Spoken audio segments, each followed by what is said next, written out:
I never expected to walk into my stepson's room that rainy afternoon in suburban Chicago and find him huddled over his laptop, tears streaming down his face as he watched a video that shattered the illusion of our perfect family life. The screen glowed with images of two young men sharing a tender kiss, and in that instant, I knew Vince was grappling with something profound, something society often pushed into the shadows.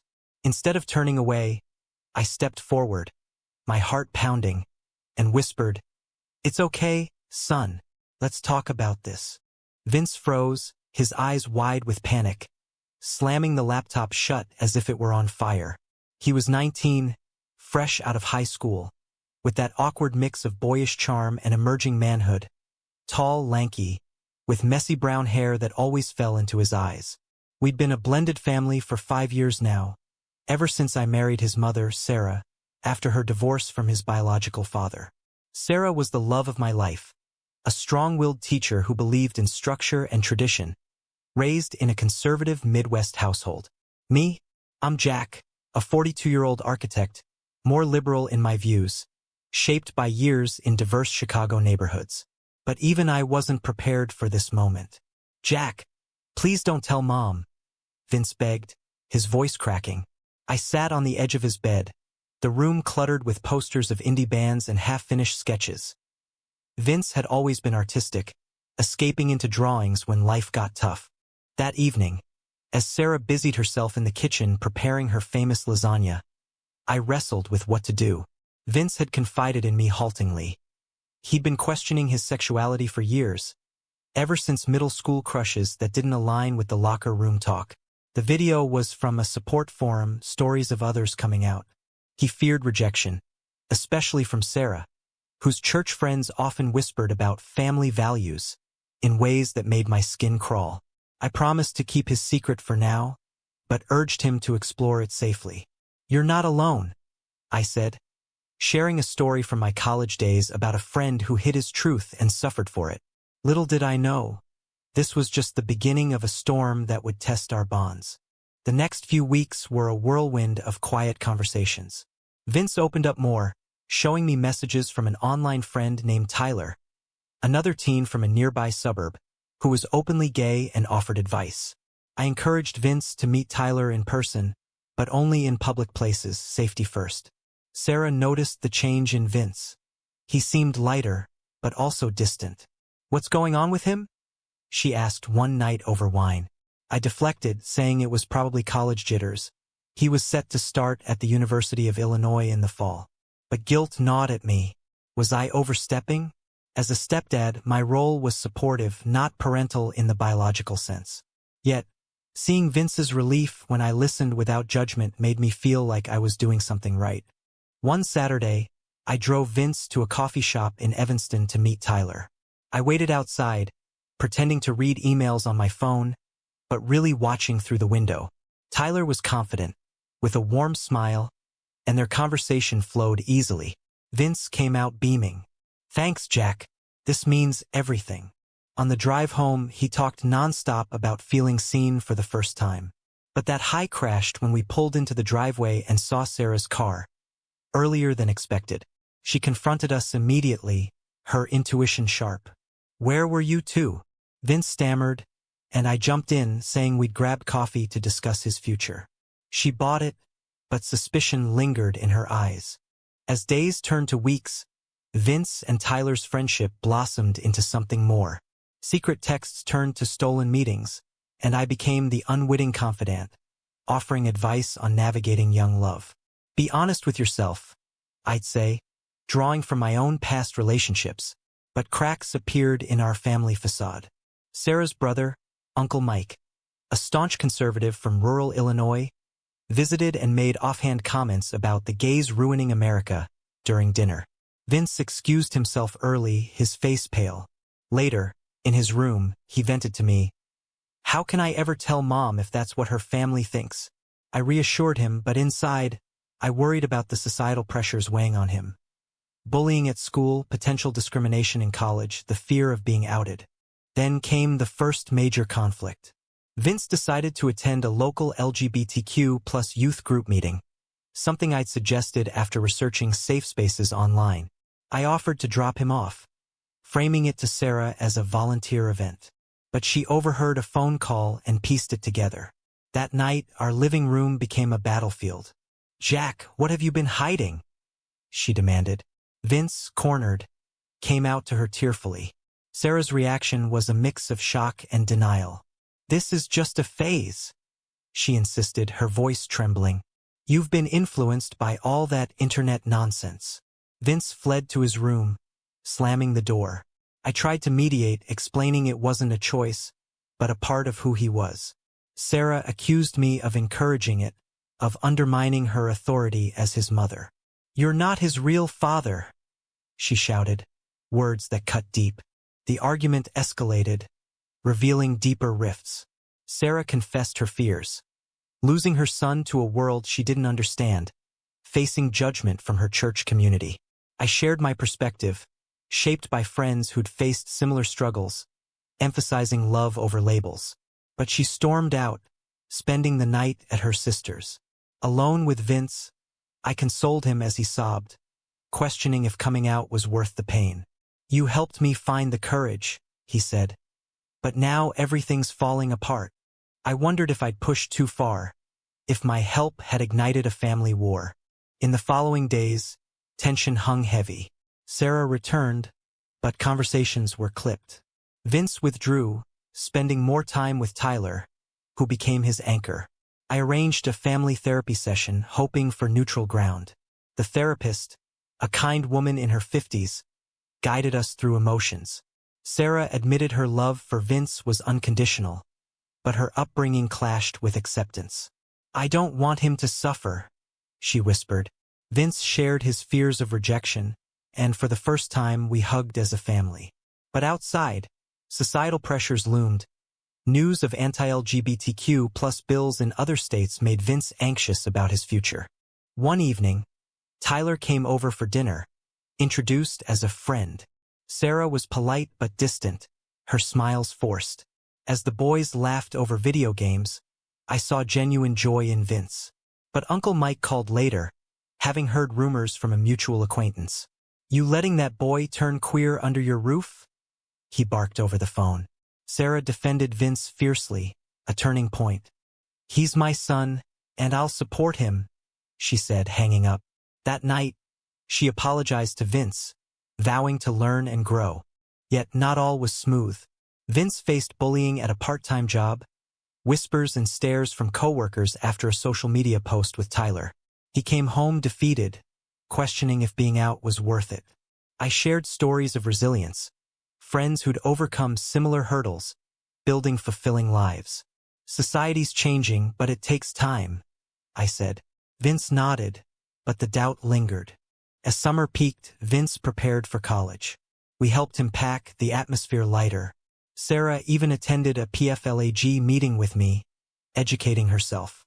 Vince and Tyler's relationship deepened, filled with innocent dates, picnics in Millennium Park, walks along Lake Michigan. I watched proudly, but a nagging question persisted. Had my intervention been right, or should I have let him navigate alone? The move to college brought new challenges. Urbana-Champaign was a liberal bubble compared to our suburb, but Vince still felt like an outsider. In his first week, he joined the campus LGBTQ+ Alliance, making friends who shared his experiences. Tyler visited on weekends, their bond strengthening amid dorm room talks and late-night coffees. Back home, Sarah and I adjusted to the empty nest. She threw herself into reading books on parenting queer kids, her transformation inspiring. "I was scared of the unknown," she admitted one night as we sat on the porch. "But seeing Vince happy changes everything." I visited Vince a month in, driving down with care packages. He seemed thriving, grade solid, involved in art club. But over lunch, he confessed a setback. A roommate, Chad, from a conservative background, made snide remarks after seeing Tyler's photo on his desk. "He called it unnatural," Vince said, his voice low. Anger flared in me. I wanted to confront Chad, but Vince stopped me. "I need to handle this myself." It was a proud moment. He was growing independent. Still, I advised him on campus resources like reporting bias incidents. Thanksgiving brought the family together, but with tension. Uncle Mike joined, and despite Sarah's warnings, he couldn't resist commenting on today's youth and their agendas. Vince held his ground, calmly stating, "This is who I am, Uncle Mike. If you can't accept it, that's on you." The table fell silent. Mike grumbled but backed off when Sarah supported Vince. Later, Vince thanked me. "Your help gave me the strength for that." But Sarah pulled me aside, worried. "Jack, what if this divides the family forever?" The holidays amplified societal conflicts. News flooded with debates over LGBTQ+ rights, bans on books in schools, challenges to marriage equality. Vince followed it obsessively, texting me articles. "How can people hate us for loving?" he'd ask. I responded with encouragement, sharing historical progress like Stonewall and Obergefell. But privately, I questioned my role. As a straight man, was I qualified to guide him? Critics might say I was imposing my views, but Vince's gratitude said otherwise. Winter break saw Vince bring Tyler home. Sarah warmed to him, seeing his kindness. They baked cookies together, laughter filling the kitchen. But a neighborhood incident shattered the peace. Graffiti on our mailbox. "Fags out." Vince was devastated, fearing for his safety. We reported it to police, who dismissed it as kids' prank. Sarah raged, her protective instincts ignited. "No one messes with my family." I installed security cameras, but the event highlighted ongoing prejudices in even progressive areas. Vince's relationship with Tyler hit a rough patch. Distance strained them. Tyler wanted more commitment, but Vince hesitated, scarred by family drama. "What if it's too much?" he confided. I listened, advising patience and communication, drawing from my marriage to Sarah. Love isn't easy, but it's worth fighting for. They reconciled over a weekend trip, but the experience taught Vince resilience. Spring brought high drama. Vince decided to come out publicly on social media, posting a photo with Tyler and a caption about living authentically. Support poured in from friends, but backlash came too. Old classmates unfriended him. Anonymous messages spewed hate. Worse, Sarah's church group gossiped, some shunning her. She stood firm, but it hurt. "Is this the price of acceptance?" she asked me tearfully. I organized a support network, connecting Vince with mentors via online forums. One, a successful gay architect like me, offered internships. Vince flourished, his art reflecting his journey. Vibrant pieces on identity and love. But a family reunion loomed, testing everything. Uncle Mike confronted Vince privately. "You're confusing lust with love." Vince retorted, "No, you're confusing ignorance with righteousness." The exchange sparked a heated debate, dividing relatives. Through it all, my bond with Vince deepened.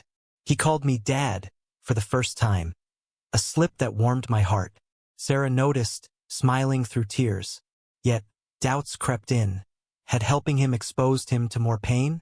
As Vince's sophomore year began, the conflicts intensified on a broader scale. A proposed bill in Illinois aimed to protect LGBTQ+ students, but national rhetoric fueled opposition rallies. Vince joined protests in Chicago, his passion ignited. I drove him, standing on the sidelines with a sign, "Love is love." Sarah came too, her evolution complete. "I'm proud of him," she said, linking arms with me. But media coverage showed counter-protesters shouting slurs, reminding us of the hate still simmering. Personally, Vince faced a betrayal.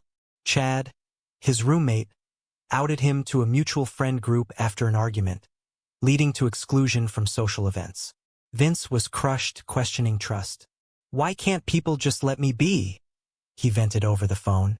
I suggested therapy, which he started, learning coping strategies. Tyler supported him, their relationship maturing into deep companionship. Back home, Sarah and I dealt with fallout from her family. Her mother, Grandma Ellen, visited and expressed concern. "What will people say?" Sarah defended fiercely. "They'll say we love our son." Ellen softened, sharing a story of a gay cousin hidden away decades ago. "Maybe times are changing," she conceded. It was a small victory, but progress. Vince's art gained recognition. He entered a contest with a piece depicting a young man breaking free from chains, symbolizing coming out. It won first place, featured in a local gallery. We attended the opening, beaming as strangers praised his talent. But a critic online called it propaganda, sparking a debate in comments. Vince engaged thoughtfully, turning negativity into dialogue. Then came a pivotal moment. Vince invited us to a pride event on campus. Sarah hesitated, fearing crowds, but went. Amid rainbows and cheers, she saw joy in diversity. Vince marched with Tyler hand in hand. A photographer captured the family moment, which went viral locally. Positive messages flooded in, but so did trolls. One anonymous email threatened Vince, prompting a police report. Fear gripped us. I hired a cybersecurity expert to trace it, but it led nowhere. The incident shook Vince's confidence. He considered going back in the closet for safety. Is it worth the risk? He asked me during a late-night call. I shared my own regrets, not speaking up sooner for friends. Hiding dims your light, I said. He persevered, but the toll was evident. Summer internship with the mentor architect brought growth. In a diverse firm, Vince thrived, designing inclusive spaces. He confided in me about dreams of advocating through art. Tyler proposed a commitment, exclusive dating, and Vince agreed, their love solidifying. But family drama resurfaced. Uncle Mike apologized awkwardly at a barbecue. I was wrong. Your family. Vince accepted, but warily. Sarah mediated, fostering understanding. Yet societal debates raged. Supreme Court cases on rights made headlines. Vince wrote an op-ed for the campus paper, arguing for equality, which garnered attention and controversy. As fall approached, Vince faced a health scare, a minor injury from a protest clash. Hospitalized briefly, he reflected on his path. Your help started this journey, he told me. I wondered if it had led to danger. Junior year marked a turning point. Vince majored in fine arts with a minor in gender studies, his coursework fueling activism. He organized a campus event on queer history, inviting speakers. Sarah and I attended, impressed by his poise. Tyler, now a senior, supported behind the scenes. Their relationship evolved, discussing futures, perhaps moving in together post-grad. But external pressures mounted. A national election cycle amplified anti-LGBTQ plus rhetoric, with candidates promising rollbacks. Vince campaigned against it, door-knocking in Chicago. Exhaustion set in. He called home often, seeking reassurance. Am I fighting a losing battle? I countered with optimism. Every voice counts. A personal crisis hit when Tyler's family disowned him after learning of their relationship. Tyler moved in temporarily with us during break, Sarah welcoming him like a son. Vince was heartbroken for him. Their bond tested but strengthened. We'll build our own family, Vince said. Sarah's church split over inclusivity. She left for a more affirming congregation. Faith and love aren't mutually exclusive, she declared. Her growth inspired Vince, who shared his story in a podcast, anonymized at first. Controversy erupted when Vince's op-ed was picked up by a major outlet. Supporters praised it. Detractors accused him of pushing an agenda. Death threats followed, forcing him to privatize social media. We consulted lawyers, heightening security. This is the reality, Vince sighed. Amid turmoil, moments of joy, Vince's 21st birthday party, where friends and family celebrated. Uncle Mike attended, toasting to new beginnings. Tyler gave a heartfelt speech, declaring love. Sarah teared up, hugging them both. But a rift emerged between Vince and me. He accused me of being overprotective, wanting space. You helped me start, but I need to fly solo. Stung, but I understood growth meant letting go. Reconciliation came during a family vacation to Lake Michigan. Long walks on the beach allowed honest talks. Vince admitted fearing loss. I confessed my own insecurities as a stepdad. You've been more than that, he said. Senior year loomed with graduation plans. Vince applied to grad schools, eyeing New York for its vibrant scene. Tyler planned to follow. Excitement mixed with anxiety. leaving the nest fully. Societal wins bolstered him. A court ruling affirmed rights, celebrated with friends. But losses too. A friend's suicide attempt after rejection highlighted stakes. As the story built, questions arose. Was my initial help a catalyst for good, or had it exposed him to unnecessary harm? In his final college semester, Vince threw himself into a thesis project, a multimedia installation on queer resilience, incorporating personal narratives. It drew crowds at the exhibition, earning acclaim. Sarah and I flew in, proud beyond words. Tyler stood by his side, their partnership evident in subtle touches and shared glances. Post-graduation, Vince landed a job at a Chicago nonprofit advocating for LGBTQ+ youth. Tyler pursued teaching, their apartment a cozy haven in Wrigleyville. Family dinners became regular, with Sarah cooking and Uncle Mike occasionally joining. His views softened. But life threw curveballs. A workplace discrimination suit against a colleague reminded Vince of vulnerabilities. He testified, his voice steady. Media attention followed, painting him as a young activist. Supporters rallied. Haters trolled. Our family navigated it together. Sarah volunteered at Pride events, her journey complete. I reflected on that fateful day, catching Vince, choosing to help. Spark change. But at what cost? Years passed. Vince and Tyler married in a small ceremony, us beaming witnesses. Their love, once hidden, now celebrated. Yet societal debates persisted, new laws, old prejudices. Looking back, the path was fraught with drama, conflicts, and choices that sparked controversy. Helping Vince meant challenging norms, facing backlash, but also fostering growth. Was it right to step in and guide my stepson through his discovery, or should I have let him face it alone?